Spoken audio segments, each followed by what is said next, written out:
আসন্ন বিধানসভা নির্বাচনে আবাসনে ভোট কেন্দ্র তৈরি নিয়ে প্রবল আপত্তি জানিয়েছিলেন রাজ্যের মুখ্যমন্ত্রী মমতা বন্দ্যোপাধ্যায়। জানিয়ে রাজনৈতিক চর্চা শুরু হয়, কিন্তু বিতর্কের মাঝেই জাতীয় নির্বাচন কমিশন স্পষ্ট জানিয়ে দিল ৭৮টি বহুতল আবাসনে বুথ তৈরি হবে। তবে কোন কোন আবাসনে বুথ করা হবে সেই তালিকা প্রকাশ করা হবে আগামী ২৫শে ফেব্রুয়ারি, এমনটাই জানা গেছে কমিশন সূত্রে। পাশাপাশি আরও খবর, যেহেতু এবার প্রায় ৫৮ লক্ষেরও বেশি ভোটারের নাম বাদ যাচ্ছে, তাই বুথের সংখ্যাও কমে যাবে। রাজ্যের বহুতলগুলিতে বুথ তৈরি নিয়ে কমিশনের সিদ্ধান্ত নিয়ে একাধিক অভিযোগ ওঠে। বাসিন্দাদের একাংশের যুক্তি ছিল, আবাসনে বুথ তৈরি হলে তাদের প্রাইভেসি ও শান্তি বিঘ্নিত হবে।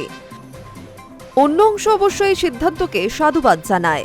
বহুতল আবাসনে বুথ করার পিছনে নির্বাচন কমিশনের যুক্তি ছিল, অন্য জায়গায় বুথ হওয়ায় আবাসিকে ভোট দিতে যান না, এতে ভোটদানের হার কমে যায়। কমিশনের আশা, বহুতলগুলিতে বুথ তৈরি হলে অনেক বৃদ্ধ ভোটার এবার ভোট দেবেন।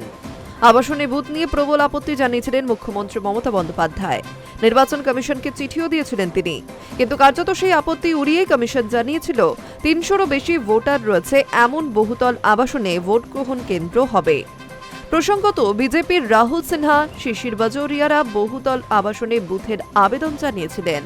তৃণমূল কটাক্ষ করেছিল, কমিশন যে বিজেপির বি টিম তা আবারও স্পষ্ট হয়ে গেল। এখন সিইও দফতরটা বিজেপি পার্টি অফিসে নিয়ে এলেই হয়ে যায়। সেই সময় কমিশন জানিয়েছিল, কলকাতা সহ রাজ্যের ৭টি জেলায় মোট ৬৯টি বহুতল আবাসনে বুথ তৈরির সিদ্ধান্ত নেওয়া হয়েছে। তালিকা অনুযায়ী দক্ষিণ কলকাতায় ২টি, উত্তর কলকাতায় ৮টি, দক্ষিণ ২৪ পরগনায় ২৫টি, উত্তর ২৪ পরগনায় ২২টি, হাওড়ায় ৪টি, পূর্ব বর্ধমানে ৩টি এবং হুগলিতে ৫টি বহুতল আবাসনে ভোট কেন্দ্র হওয়ার কথা। তবে নির্বাচন কমিশন বুধবার জানিয়েছে, রাজ্যে ৭৮টি আবাসনে বুথ হবে। তবে কোন জেলায় কত তা তালিকা প্রকাশ হলেই জানা যাবে।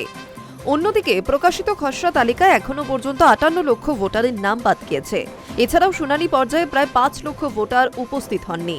তাদের পাওয়া না গেলে নাম বাদ যাবে বলেই ধরে নেওয়া হচ্ছে। এছাড়াও খসড়া তালিকায় নাম থাকা অনেকের নাম বাদ যেতে পারে বলেও অনুমান। সেই হিসেব ধরে ৬৩ লক্ষেরও বেশি নাম বাদ যেতে পারে।